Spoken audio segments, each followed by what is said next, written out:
Our lives are laid out on a road of bumps, turns, struggles, and more. How do we respond? How do we endure adversity for learning and growth? I'm Aubrey Johnson, and we'll explore these questions and more on the road to rediscovery.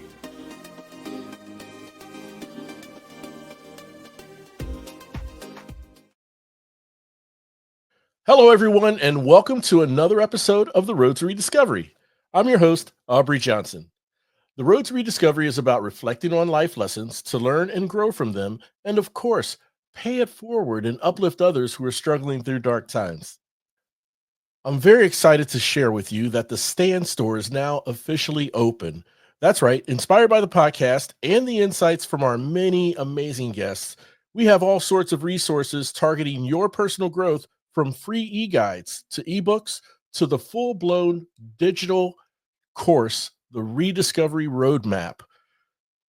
Tell you, these resources will really help you get on the road to overcoming adversity and realizing your true potential.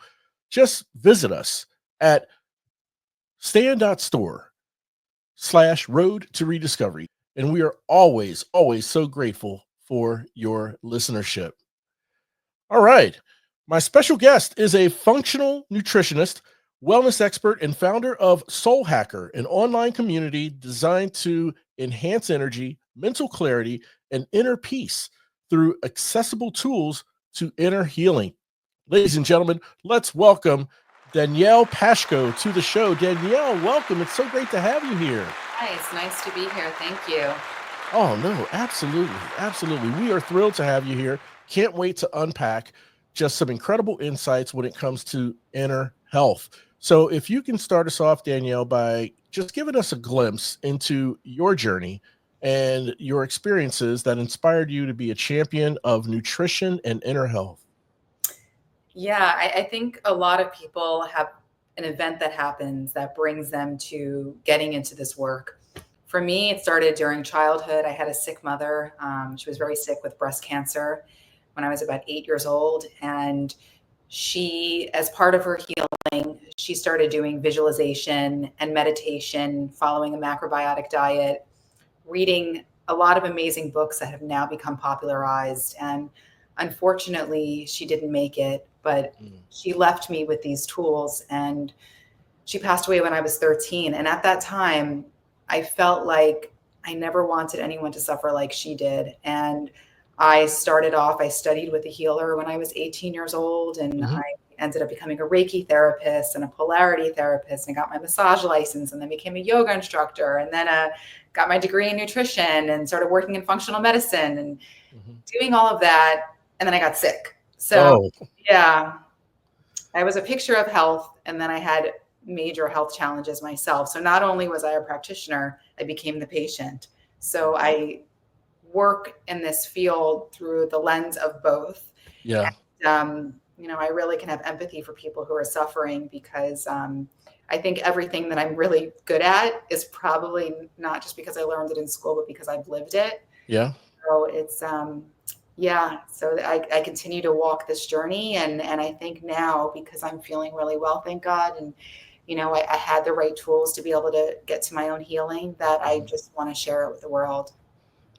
Man, that's fantastic. And having the unique position in which you are in, having experienced both sides and immerse experience on both sides, with what you're doing to champion and help people heal, and sharing resources and tools with them, as well as the just the experience of being sick, right? That's tremendous as well. And so, while I've read about your many different tools and offerings that you have available for your clients and so forth. One thing that fascinated me, Danielle, was the martial arts, in particular, the internal versus the external martial arts. And so, growing up, I had an original impression of martial arts. Uh, see a lot of it being physical, um, which is the external part, but there is a deep immersive internal piece as well. And so, if you can just share some insight for the listeners' benefit on just the differences between internal and external martial arts, and how can one benefit from internal martial arts from a health perspective? Yeah. So now I actually practice internal and external martial arts. But when Okay. I first started practicing the internal martial arts, I was strictly using it as a tool for healing. And those martial arts were, well, Tai Chi, which is more of a martial form. And Qigong is not so martial. It's Qi cultivation. Qi means energy. Yes. So when you're getting acupuncture, you're moving Qi throughout the body, throughout the meridians, Hmm.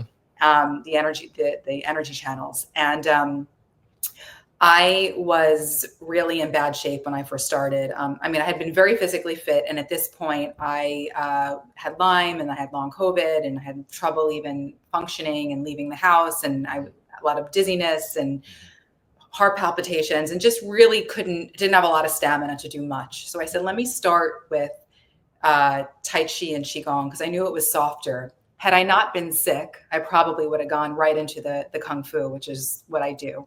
Yeah. Tai Chi is actually Kung Fu. It's a slow Kung Fu. Ah, okay. Yes. Yeah. So I use these practices to help with, they really help with grounding, which is really getting rooted. And when people are not feeling well, whether it is a chronic condition or just anxiety, so many people have anxiety or ADHD or different things going on, and they're all over the place. Yeah. And grounded, especially in our chaotic world, is very important. So I found this amazing teacher, and we started working together in the park, and we got the elements in of being in nature, which is so healing, Yes. doing a lot of the grounding and starting to build up the chi, the life force, um, and also doing qigong, which works on the five elements. So, for example, if you are working on the earth element, that is connected to the organs, the stomach, and the spleen. Hmm. And what does that mean in terms of emotion? So stomach and spleen also have to do with like excessive worry. And so strengthening those organs through doing the Qigong can help you with a lot of worry or even, even with fatigue. And then we work on maybe the next organ, which was the kidneys, which is fear, or liver, which is anger. And you could do all of these through doing Qigong movements. And it's pretty magical how much I built up my strength, and it really encouraged my healing. I think everyone who has a chronic condition should really practice, even if you have something like Parkinson's or very limited mobility. You can do this. You can do this for even sitting, and it makes a difference. Amazing. And if you don't mind, I'm going to be a little selfish here, for the benefit of a loved one that I know that has a chronic case of this. But I'm sure you're familiar with fibromyalgia. Oh, of course, yeah. I see a lot of fibromyalgia. Yeah, Yeah. Yeah. But it is feasible for someone. myalgia, and I'm sure this person that you're talking about also, I would imagine, has fatigue as well. Yes. Usually it goes hand in hand. You have chronic fatigue and fibromyalgia. They're kind of like intertwined. Yes. Terrific for that. Really terrific for that.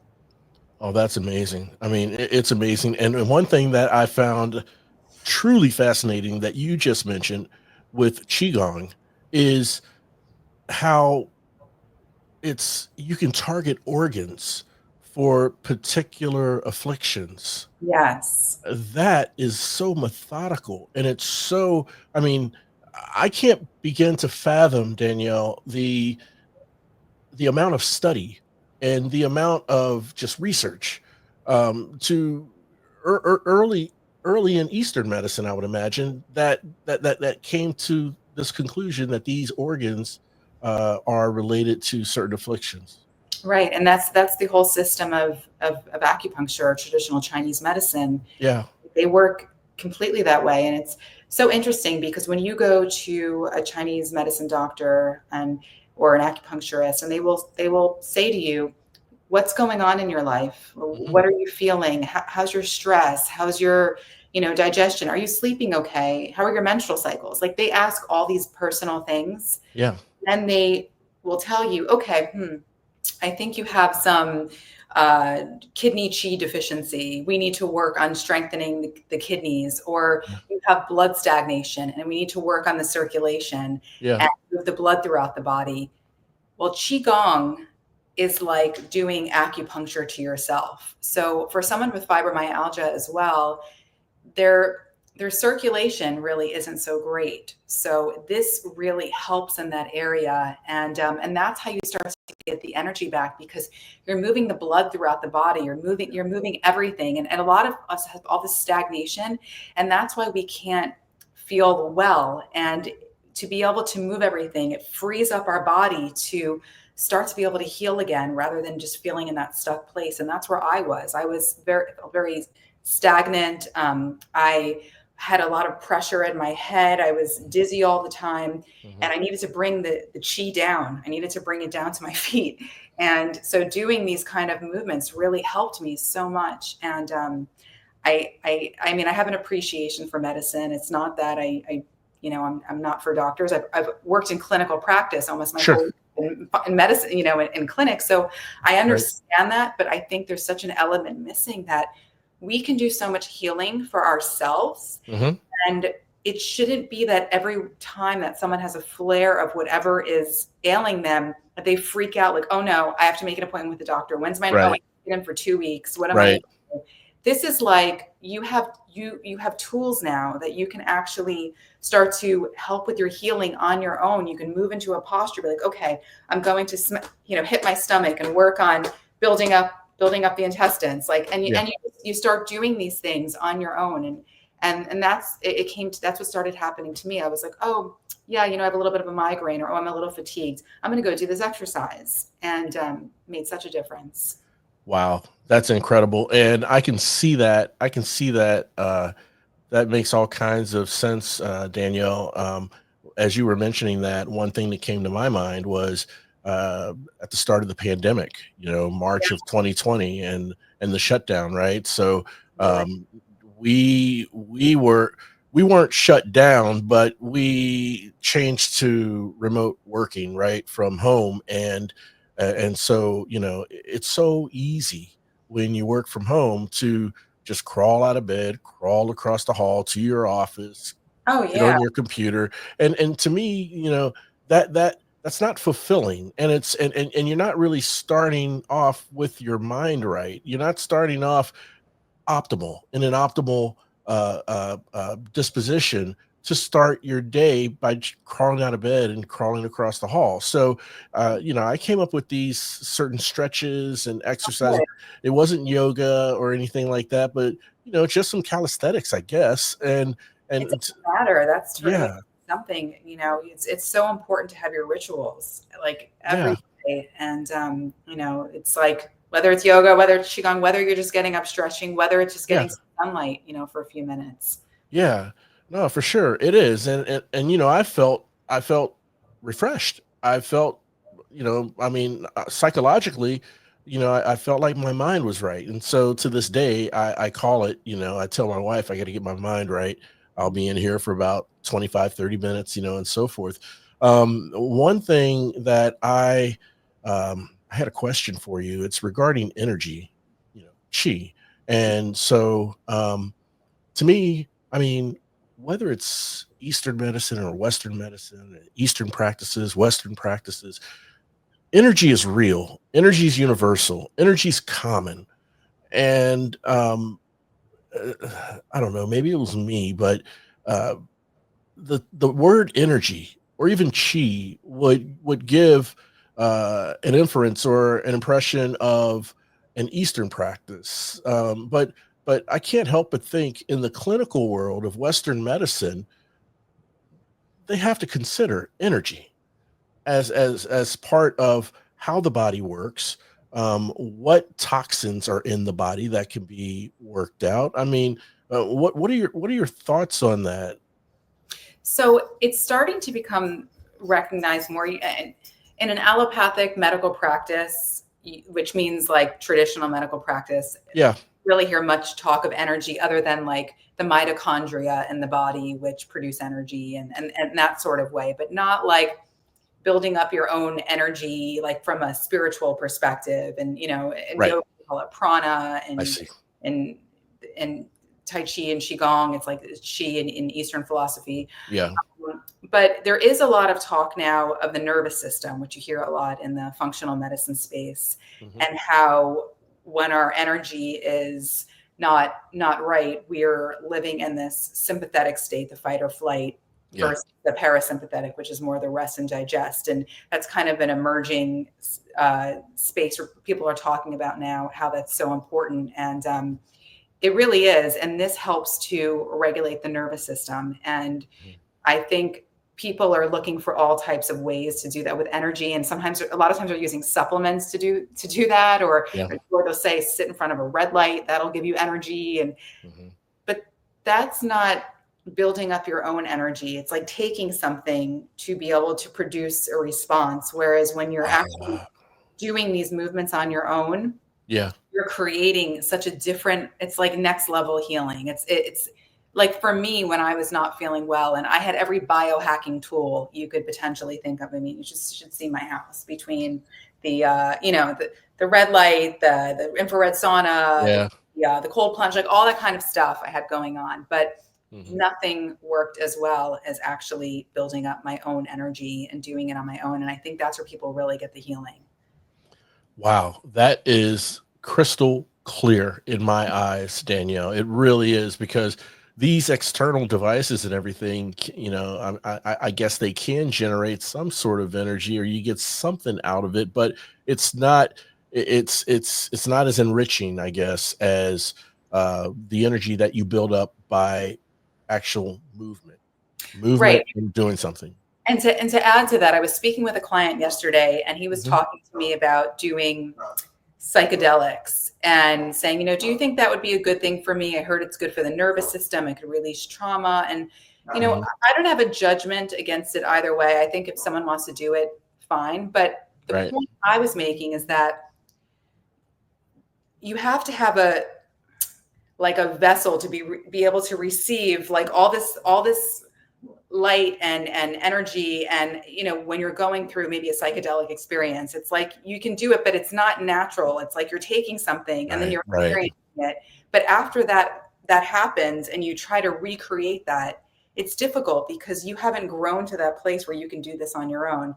When you're doing these type of practices, you're growing so much spiritually, and it's also opening up your body that you're able to do it on your own. You don't need to take anything. It's just something that you can do. And that's where I think the benefit is, rather than waiting for, you can go anywhere, you can travel, you could do wherever you are. This is within you. So that's why I think it's so powerful. Oh, incredibly powerful. I mean, it's what you can generate for yourself, eh, to give Right. and receive, all within yourself. Yes. Yes. Absolutely fascinating. And Absolutely. where I was when Mhm. I was, not well, and started off with the Tai Chi and Qigong. Now I am doing the external martial arts. I built up enough strength that I have been practicing Kung Fu for the past year, doing Wing Yeah. Chun, which is a very external form. And that's what Bruce Lee is known for. But Wow. I'm able to do that now. And Yeah. it's one of my passions. And that's because I built up so much energy that I went from chronic fatigue to be able to do that. And so it works, definitely works. I see. So, I mean, is it safe to say, well, maybe it's not, but I just want to know your take on this. Um, the slower arts and the slower practices can really advocate for inner healing, to a point where the more physical and maybe faster practices, um, that that generates considerable energy as well, and physical, I guess maybe physical differences, but uh, you had to work up to that, right? Yes, and I still Okay. do Tai Chi and Qigong every day, because I Okay. think I would probably burn out if I just did the Kung Fu on its own Oh, without doing this. So it yeah. actually, it complements any practice. So for me, I just wanted to take the martial arts even further and learn other disciplines. Yeah. But if someone's let's say they're a long distance runner, or they, do whatever kind of sport that requires a lot of endurance, Hmm. this just helps their capacity to be a better athlete and to not burn out as quickly. Because especially like once you hit 40, 50 years old, you really want to in my opinion, I think having restorative exercises as part of your routine are important. You know, Yes. you're different, your hormones are different, and Mhm. it's like you don't want to beat yourself into the ground. So it's good to have this in your toolbox as something to do. Um, with age, yes, a young person would benefit as well, but it, I'm over 40, and when I turned 40, I was kind of like, I don't want to like run myself into the ground. Right. I want to have a lot of health and strength, and also I think it keeps you looking younger. Honestly, people who work out too hard, and you can see it on their face, like just Yeah. like it's kind of good to just like be in your body, and that's where Yeah. I want to be, in my body, and just be in my health, and focus on the health aspects rather Yes. than you know, like overtraining. Yeah, no, that makes a lot of sense. And I love how you mentioned, the Kung Fu and the Tai Chi and Qigong, how they complement each other, Yeah. right? It really results in you being, more rounded from an inner health and a discipline perspective. Yes. Yes. Yeah, fantastic. We were talking about Tai Chi for a minute, and like you said a few minutes ago, yeah, younger people can benefit from that. When I was younger, I used to associate Tai Chi with the elderly and people practicing that, older people practicing that. Yeah. However, as a as a teenager, I was fascinated by it because I love the motions, and whether I mean they're slower, they're methodical, and they're smooth, and I love the motions, and I also learned, and I'm not immersed in this, but I also learned that um, there is a mental aspect of being in the present moment as you are practicing or as you're doing these moves, especially as a group. And so I wanted to ask you, could a younger person benefit from this? Um, I don't know, let's say they're hyperactivity, they're constantly nonstop, or maybe they're, I don't know, ADHD or something, but something to help them slow down and focus. Would something like this benefit them in that way? It would absolutely benefit them if they had the capacity Yes. to be able to stop and slow down. But if they did, Tai Chi is still Kung Fu. It's just a slower version, but it is a Okay. martial form, meaning that martial means war, and Hmm. and basically when Tai Chi was developed, it was used for combat and self defense. There's a really great movie. It's with Jet Li. I'm trying to think of the name of it. And he's an actor, and he's a martial artist. And he is in this film, and you see him they see Tai Chi opening the beginning of the film. And then there's this villain. And at the end of the movie, they're getting into this fight, and this other guy's like a serious kung fu dude. And now you have Jet Li, who wanted to soften his kung fu, and you see him like practicing, and he's meditating, and as he's pulling his hands out, you see like the trees blowing and the leaves going in circles, and he's cultivating Yeah. his energy. And at Yeah. the end, he just like beats the crap out of this guy, and this guy's like, "What is this form that you do?" And he says, "It's Tai Chi," and it's like really hurt somebody with Tai Chi. It's just that it's not usually used in that martial, combative way, but Hmm. it's, definitely can be used as a fighting form. It's just getting the patience to learn to do it slowly. And I think so many people I've met with teachers that are so stuck on the choreography of it that Yeah. they're not getting the essence of building the chi. And I have an amazing teacher, Sifu. That's how you would say it. Hmm. And he's very much into really feeling the movements, and really he's full of chi. Sifu Gary Tong. When I practice with him, it's like you feel his energy from like he parks his car, he comes over to like I feel him walking towards me in the park. I don't even Oh, have to wow. him, and I feel him like he's got Yeah. so much chi. And and he really has you get into it and make sure that you're moving in a meditation, and you really feel it. So you want to get to that point where it just becomes such a part of you that when you're moving, you just really feel it. So yes, for hyperactivity and all of that for kids, if you can get them to get into it, Hmm. absolutely. It's just, it's like kids doing yoga. Like maybe they'll do it, but they Right. definitely benefit. Yeah, yeah. It sounds like they can. And to maybe progress this example a step further, um, let's say a young adult who has a very, very fast-paced, active lifestyle, and would Tai Chi be a common practice to help them slow down, or is there some other activity that they must do as a conduit, I guess, to help them slow down to do Tai Chi? I mean, they could go right into it and see. I mean, once you learn the postures, Yeah. they're challenging, and if you have a really good instructor, they'll show you the martial application, meaning like if you're doing a certain pose or Hmm. posture, they'll show you. They might take your arm and say, okay, if I was grabbing your arm, or if I had you in a headlock, and then Hmm. you spread your arms out like this, which might be like a posture, how that Yeah. would, and what that application would be. And once they saw what the martial application of the Tai Chi movement was, Yeah. and it made sense in their mind, then I think they could get into it. And you could see how it applies as self-defense. So Gotcha. it's really, and then once you can do it well, I mean, the forms are just beautiful. They look beautiful. And by the way, I am familiar with Jet Li. I mean, international actor Yeah, and super martial artist. yeah. I've seen a couple movies with him, three actually. I'm sure he has a lot more, but yeah, very familiar with Jet Li. Um, Wanted to ask you now about Soul Hacker. Um, I love the name, by the way. It's a cool name, and I have, I guess, an initial impression of what it's about when I hear the name. But I wanted to ask you, how did you come up with the name, and what is the main idea, or let's say um, the the the statement, the mission statement behind that name?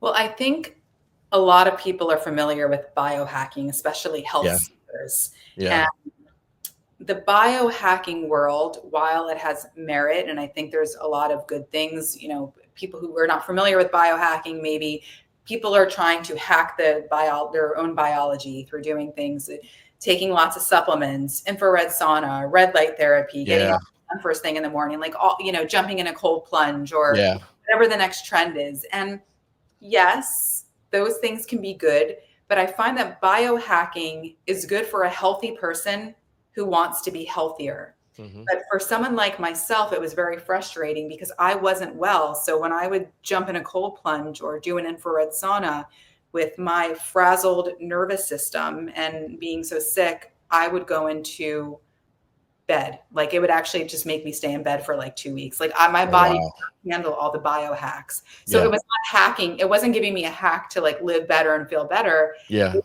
really robbing me of my energy. And I found that people with chronic illness couldn't do all the biohacking. And also a lot of the biohackers feel like, oh yeah, if I keep doing this, I can live to be like 120 or 150 or 180. And I think they're forgetting about the essence of the soul, and like there's so many elements. We're mind, body, spirit. It's not, we're Yeah. not body. We're not robots. And I Right. think a lot of the biohacking communities become robotic. Mhm. And I think I'm a person of faith. And Mhm.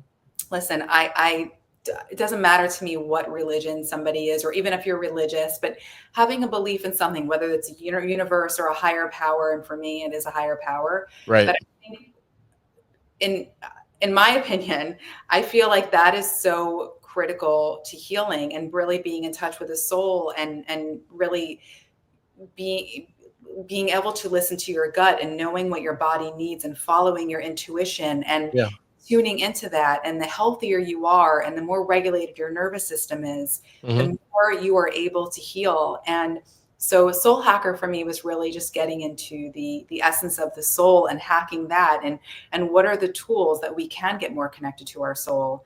And that was the way it came to be. And what I've found is that the things that I practice, and like I said, not everyone is believes in God, and that's okay. But I wake up first thing in the morning and I have a conversation with my creator out loud, and I Yes.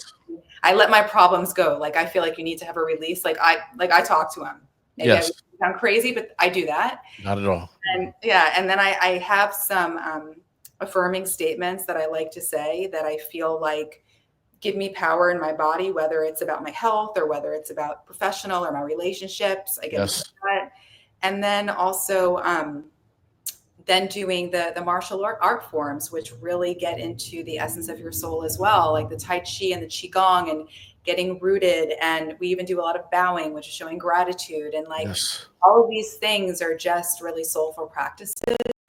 And that's just what I would like to see more of, because I think people would be a lot kinder in the world if they had more soulfulness, and it wasn't just about like, oh, me, I want to live to 180 years old. Like, how can I be like, how can I be the best version of myself, like by just making myself live longer? Like, Right. how about being the best version of yourself so you can be a better human being and like help humanity? Like, 100%. I think. Yeah. Yeah. Yeah. 100%. I mean, perspective is everything, and um, wanting to grow, wanting to improve, um, for the right reasons, Right. this world would be a much different place if everyone would do their part in asking, what can I do to become a better human being? And I don't know, in my mind, just organically in pursuing that, Yeah. there's an innate element within us as humans to look out for our fellow human. You know, True. That's true. And yeah, and when you're doing these kind of practices that soften you to a degree, it's like, and you're practicing them, it's like you do this, and then if you're headed to work and like, or you're out and you're taking a ride first thing in the morning, like you're not going to be so reactive. You're not like right, hot where you wake up, you just have your coffee, you're out the door, and yeah, you're like your head's not on clearly. You're doing things in a more mindful way where you're yeah. just respond to the world differently, and you're just like nicer. I don't know. Yeah, no, you totally are. And that's what that's what goes through my mind, at least, because every day I practice gratitude, and appreciation. And I wish everyone else would do that as well. And I'm not saying that I'm perfect at it, but I do not take what, my creator has provided for me, for safety, shelter, clothing, food, right? I don't take it for granted for 1 minute, and I want to express that. Yeah. And there's something about the universe and how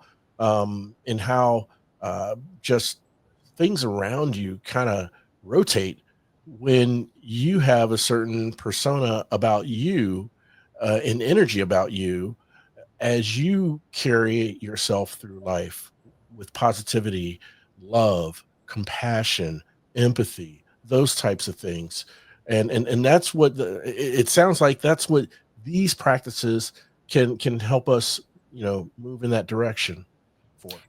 Yeah, I mean, like I'm similar to you. Like, I'm definitely not perfect. I don't have it all figured out. Me We're just neither. we're all human beings, and we do the Yeah. best we can in this world. But I think just trying to be the best version of ourselves that we can, and showing gratitude, it is really important. And that's where it all starts. Like, it really all starts with gratitude, honestly. Even when I'm speaking in the morning, or I'm praying or doing whatever, I like, people will say, like, because I really did pray for healing, and I prayed for so many things that have happened. And they say, well, how come I pray and like I don't get answered? And I say, well, because it's in the way you ask for things should be in the way of doing a good deed. Like, for example, if you want to make a lot of money, and you say, and you pray for money, and you're like, I just want to have a lot of money, so I hope that, like, I'm just blessed with lots of money. But if you say, like, Yep. like, please, like, can I, bless me with a lot of money so I can give charity, or I can do this, then you might actually end up getting that amazing job, because you're making a commitment to give charity while you're receiving. So it's like in the form of doing something good. So I try to like frame things in a way that like, Yeah. if, please allow me to heal so I'm able to share with the world and help them, like Yeah. so that I think those things are important, having the gratitude and thanking and then being able to give it back. Oh, totally. I mean, and there's that true, genuine authenticity within you, truly wanting to help other people, Right. Yeah. truly wanting to help other people, and then other favors and benefits may come as a byproduct. But I mean, that true, authentic desire to reach out, be outward focused, and help other people, to me, like you said, right? Gratitude. It all starts with gratitude. And these wishes that people have for superficial things or to be rich and things like that, to me, that all starts with relationships. It's all tied to relationships. One example I was thinking of as you were mentioning this, Danielle, is, you know, when people take a sales job, okay, whether it's a realtor or they're selling, um, they could be selling cars. I mean, you want to be the best salesperson, right? Well, you don't just go out and start selling left and right. You have to build the relationships to establish the trust in those Yes. that you wish to purchase from you. Give them a reason to want to connect with you, to want to do business with you, For right? sure. It Good all enough. starts with building the relationship, and so it all comes down to that in my view. And you put it so eloquently with helping other people, right? So I just want to commend you, and I appreciate you for sharing that insight and reinforcing that insight. That we often hear, but this makes it really come full circle. Sounds like you do something very similar. So that's good. Yeah. Well, one other question I had for you, Danielle, regarding the community is, as I've read through your information, there's a lot of tools, a lot of practices. There's different practices target different things. Yeah. Some target the same thing, and when you have that arsenal, for lack of a better term, and there's so many different people with different types of chronic illnesses, and even beyond that, right? Neurological disorders, I guess. Right. Um, Or just like yeah, stressed and just not feeling rooted or right.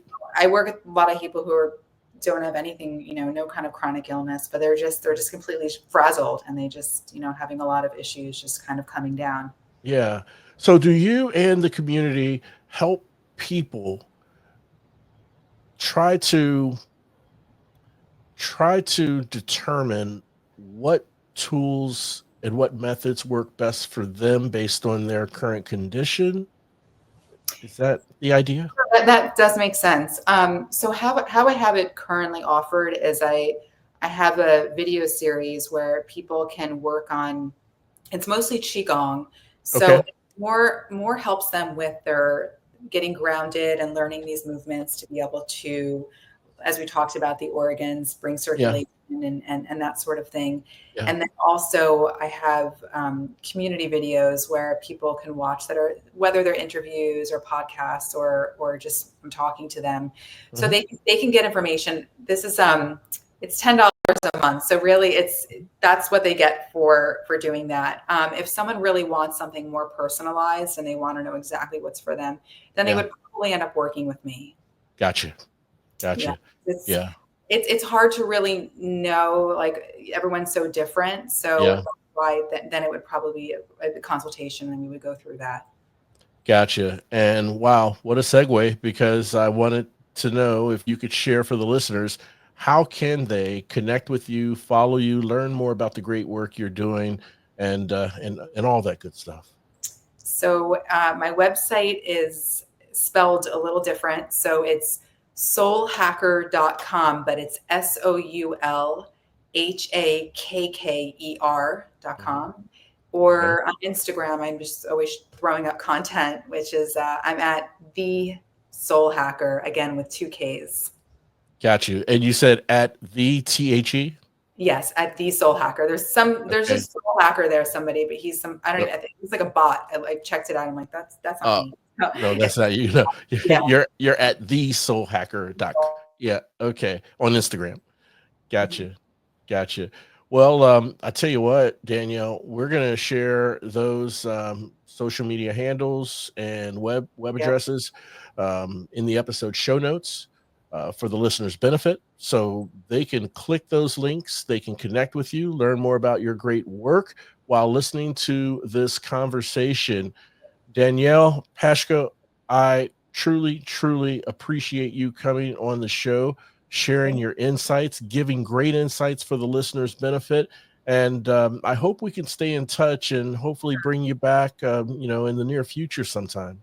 Absolutely. Thank you for having me. Oh, absolutely. We reciprocate. We were very grateful to have you. Hope to have you again. And I want to thank all of you for tuning in and listening. And look, you may feel like this at times, but in our daily struggles and adversities, you're not alone. You're never alone. And hope is always right around the corner. I humbly ask that you please share this show with someone you know, someone you love who needs motivation, inspiration, and support. When it all comes down to it, we're just roadies on this journey of life. But it feels good having you on the road with me. Thanks so much for listening. We'll chat again soon. We really hope you enjoyed this episode of The Road to Rediscovery. We'd love to hear from you. Shoot us an email at roadtorediscoverypodcast@gmail.com and leave us any questions or comments you may have.